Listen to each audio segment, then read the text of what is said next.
the Indian side didn't really realize that they were up against not Pakistan, but Pakistan and China. So that's the thing. And as a consequence of that, I believe that the Indian response to the Pahalgam massacre was disproportionate. So when you have a fighter which is firing a BBR, then there is an ecosystem which is helping him. So if there are more kills on the Indian side, it would mean that the ecosystem of the other side was better. An ecosystem takes many years to build. It's not only putting together, it's about professional training. So I am just giving you the reasoning behind all this. This is my thinking that all this would not have happened. Indonesia wanting to buy them, stocks going up if there was only one aircraft. But as when the Bloomberg journalist asked the CDS that did 6 aircraft come down, he says, no, it is not that. So we accept the CDS point of view here, but certainly it was more than one. On the one hand, it was disproportionate response, and on the other hand, if the political objective was to end the proxy war of Pakistan, I don't think that has been accomplished. If the military aim was to create a deterrence against the Pakistan military, it has not been accomplished.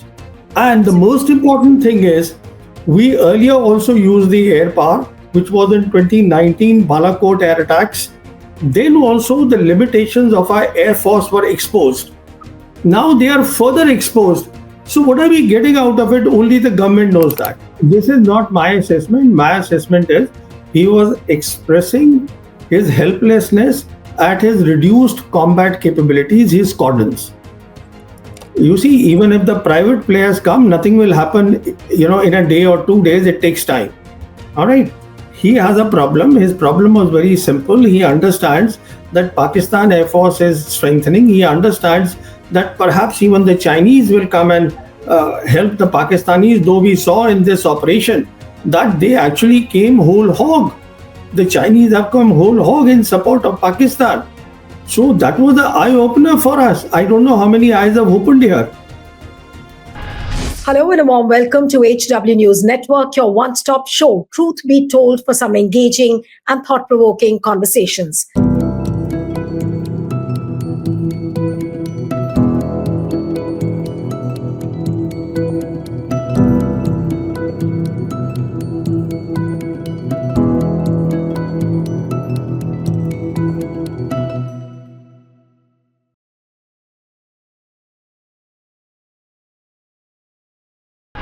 Pahalgam incident took place on 22nd of April, where so many lives were lost.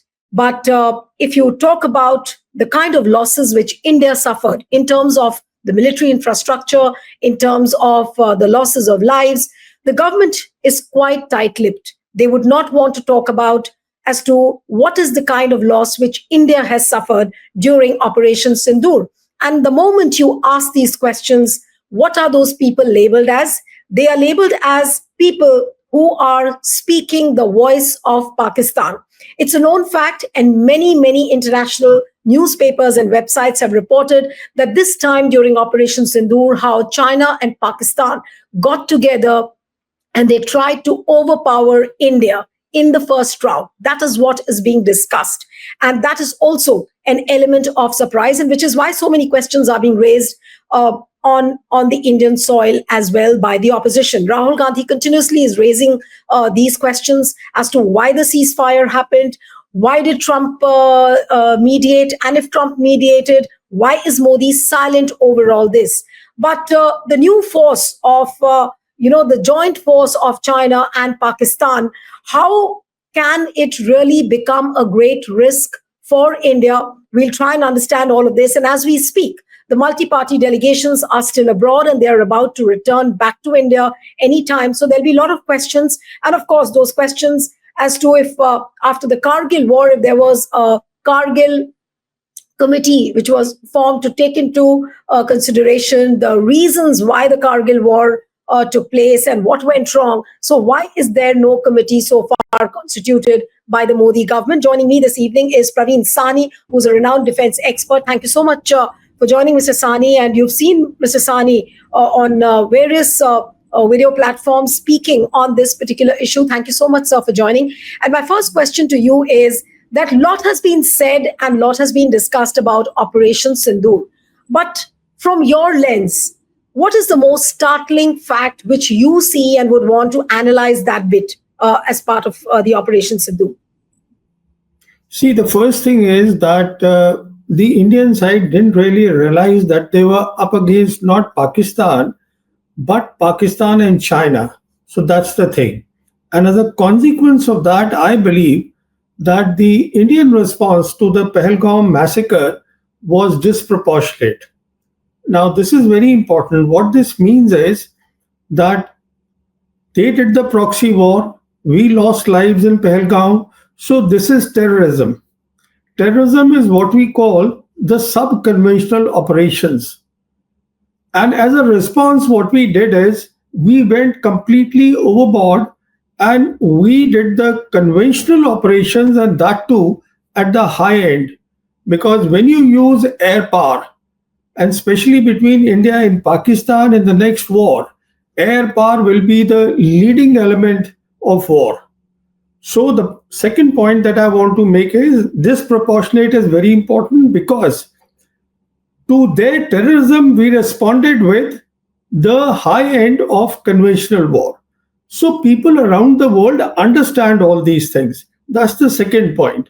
The third point is that there is no doubt about it that in the air war, as far as this combination was concerned of China and Pakistan in terms of weapon systems, their J-10 and the PL-15 missile, it did a very good job.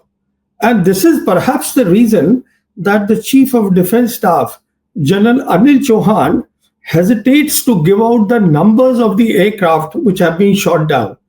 You see, when he spoke to the Bloomberg journalist, he said, I don't want to put the number, conceding that yes, aircraft have gone down. You see, so if it was only one aircraft, he would have conceded it. So, but we have to also see what has happened is it could not have been this one aircraft. Allow me to interrupt you. In your view, which means that there are more than one fighter jets or aircrafts which were downed by the combined power of China and Pakistan. Yes, because I'll give you the reasons for that. The reason is if it was only, and in my assessment, this combination did very well of J-10 and PL-15, which is the reason that today Indonesia also is considering seriously of buying the J-10.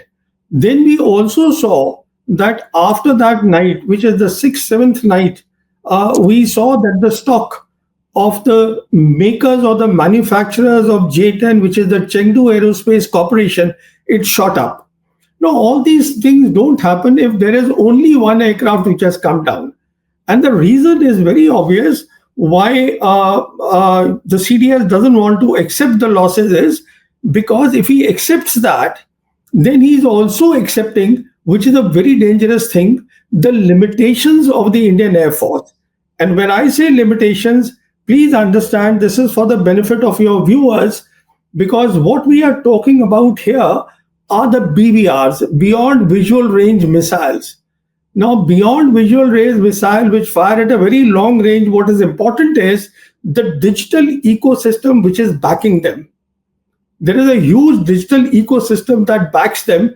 If you remember, there was a briefing given by the Pakistan Air Force officer, Air Marshal Aurangzeb Ahmed, to the international press, where he said that now the Pakistan Air Force has got a new war fighting doctrine, which he called multi-domain operations. Now, what that means is that is the digital ecosystem, and that comprises of you have your satellites, you have your airborne assets, you have your ground assets, you have your fighters, and everything is linked with their Link 17.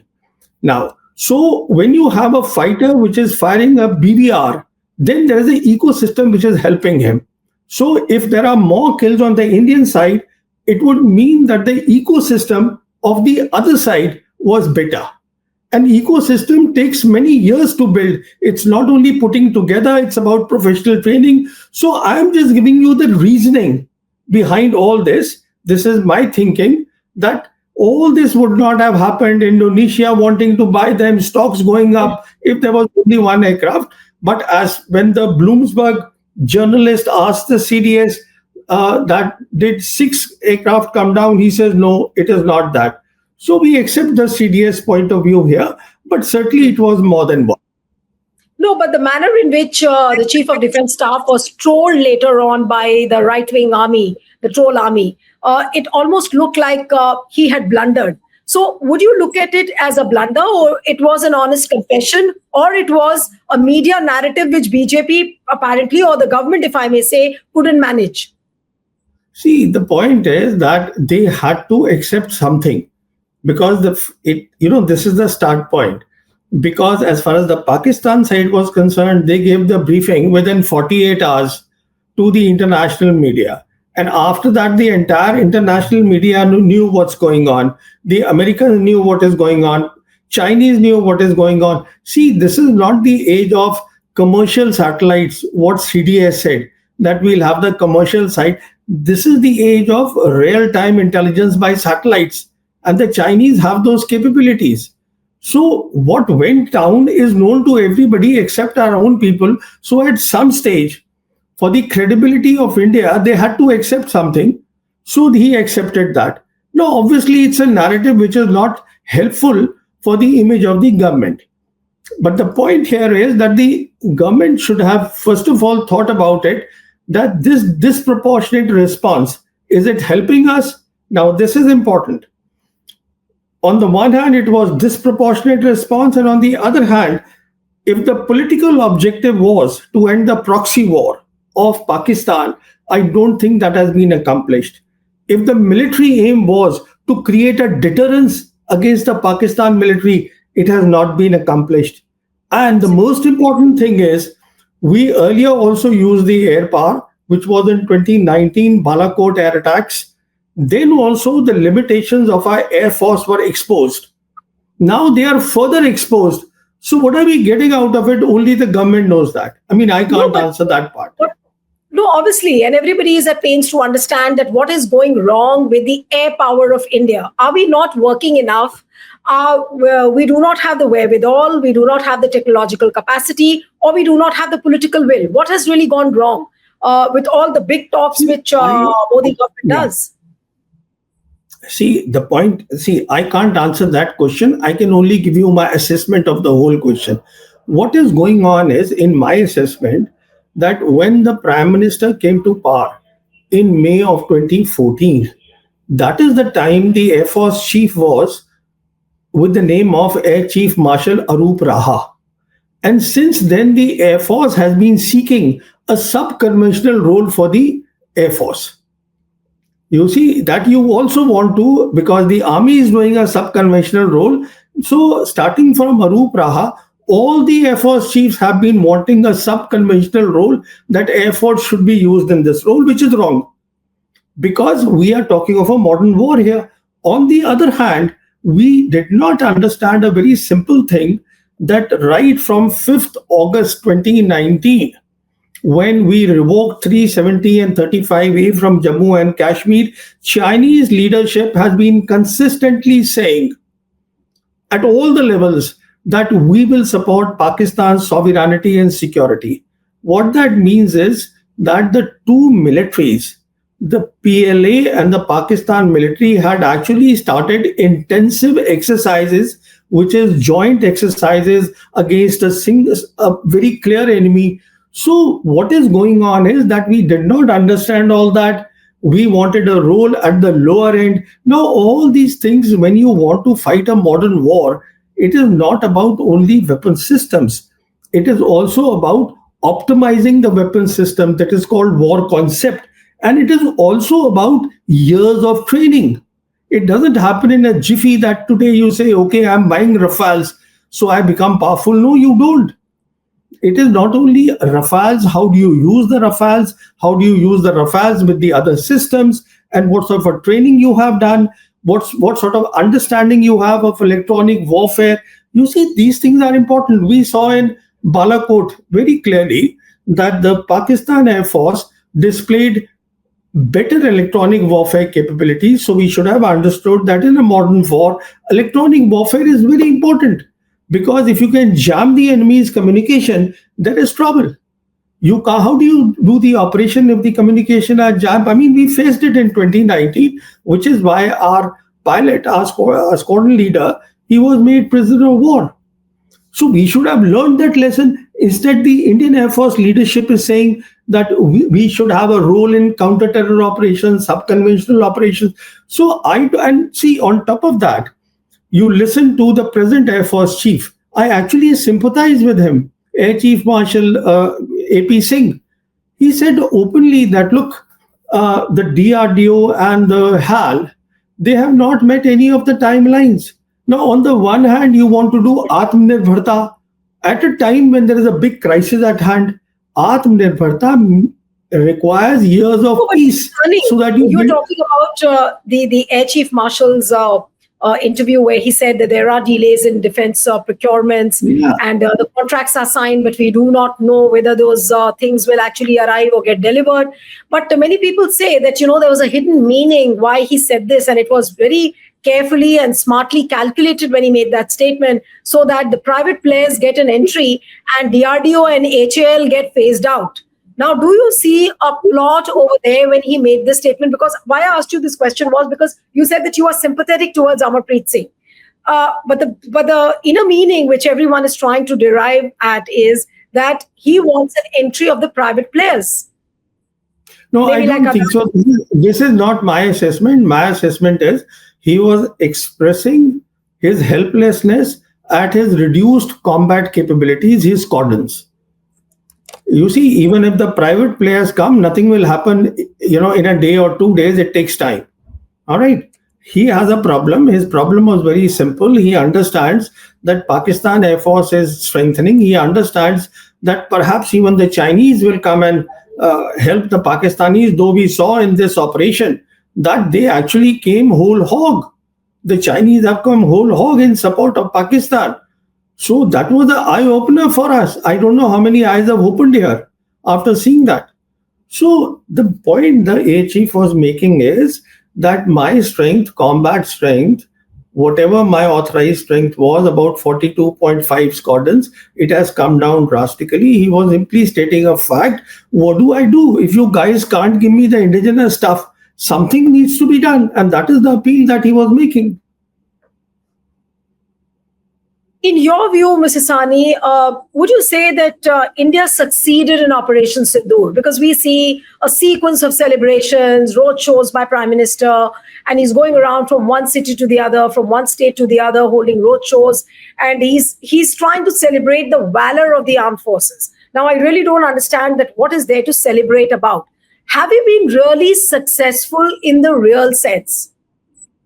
Well, I would put it like this, that after seeing this operation, it is time for our security planners and our defense services to start worrying.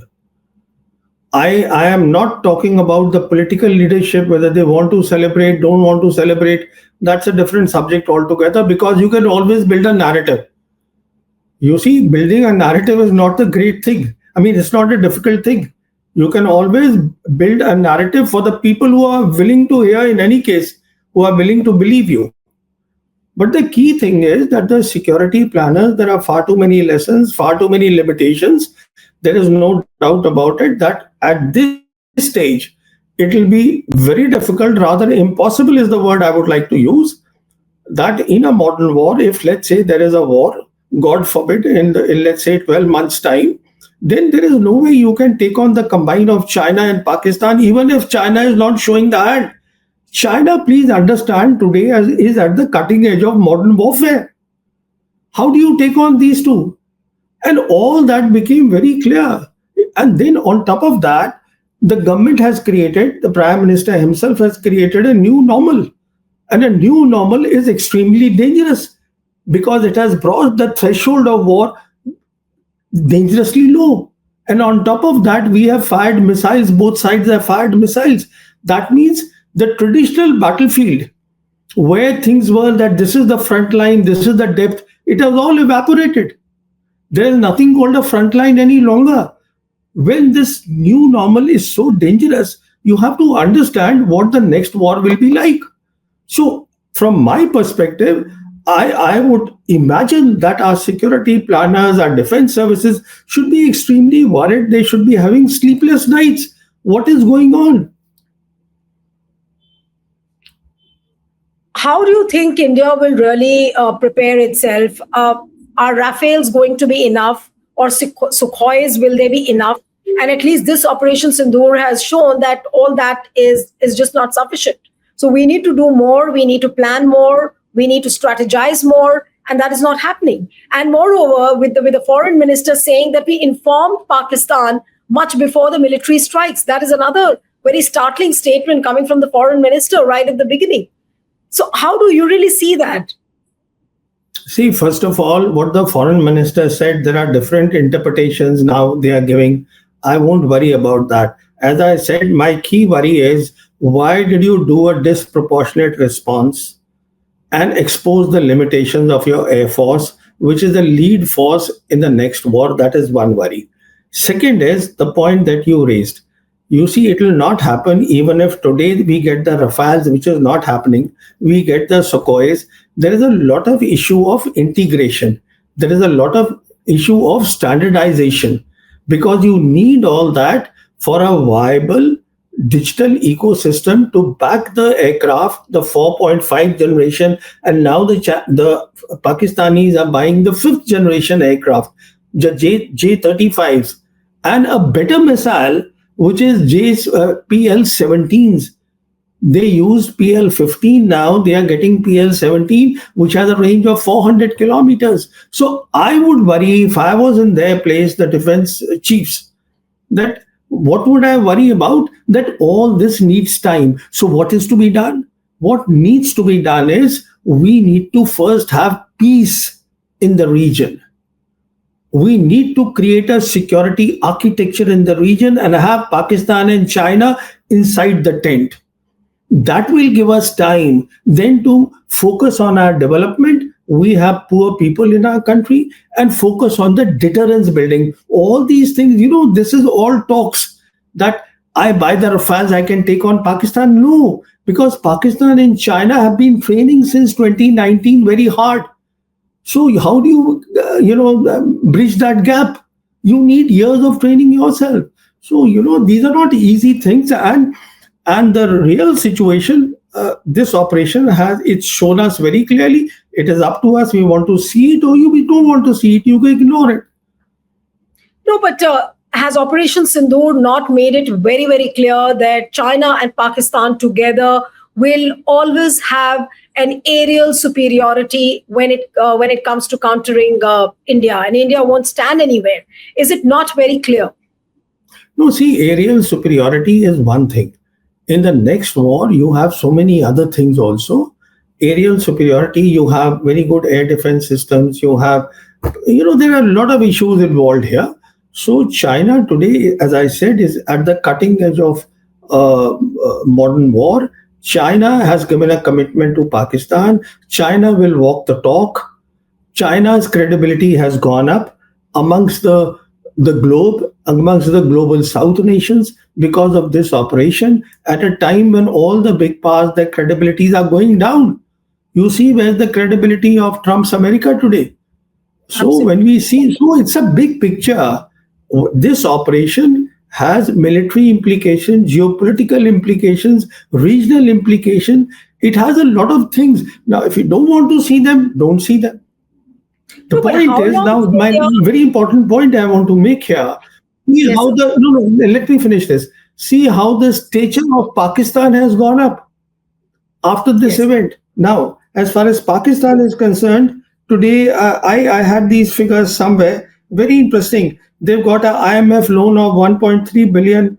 World Bank has given them 4 billion. Then Asian Development Bank 800 million. Then they are on panel. They are on panel of United Nations Security Council anti-terror panels. The Pakistanis are there. I mean, we are saying that, you see, the point is that terrorism is not the issue that it used to be in 9/11. It is not today the issue is modern war. Today the issue is conventional operations. And in any case, there is no globally accepted definition of terrorism. So when we go around telling the world it is good, but what is the effect of it? You see, when all these delegations went there and all the pictures are being put, which is fine. But if this is the result that I just read out to you, after all that, then obviously the profile of Pakistanis, their geopolitical profile, all the three great powers, America, Russia, and China, in any case, is their strategic ally. They're all standing with them. The Muslim world is standing with them. The Arab world is standing with them. Central Asian Republic is standing with them. Everybody is standing with them. Why? I mean, it's, anybody can see this. Honestly, there should have been no debate at all because the situation is so clear. But if you want to live in an alternate world, you want to create an alternate narrative, well, that's your choice. No, but what I'm surprised at, Mr. Sawhney, is that India knows, and this time were they taken off guard, and they couldn't have thought that this is how China and Pakistan will come together, and this could be a possibility. So were they taken off guard? And now knowing at least what has happened during Operation Sindoor and how China and Pakistan have come together, how is India really going to plan? Will they plan keeping everything under wraps? Will they not understand? It's not very clear as to what is going to be the next step of India. Well, it is very clear to me. First of all, India was not taken off the guard because India took the initiative. Operation Sindoor was started by India. If India cannot understand it was China and Pakistan after 5th August 2019, then there is a problem with the top Indian security team. And now you are asking me what they will do is they will do nothing because we have at the highest level declared that this is not the era of war. You see, Yes. when you have already declared that we have created a new normal, we are being very difficult. We don't want to talk to Pakistan. We don't want to talk to China. You see, now the Prime Minister is very happy. He's going to G7. If you personally ask me what is G7, G7 is a club which is disintegrating. When you compare G7 with BRICS, just see the difference of the two. So the point is that if you want to put blinkers on, if you don't want to see a thing, so be it. I just hope that we don't walk into a disaster. That's my issue.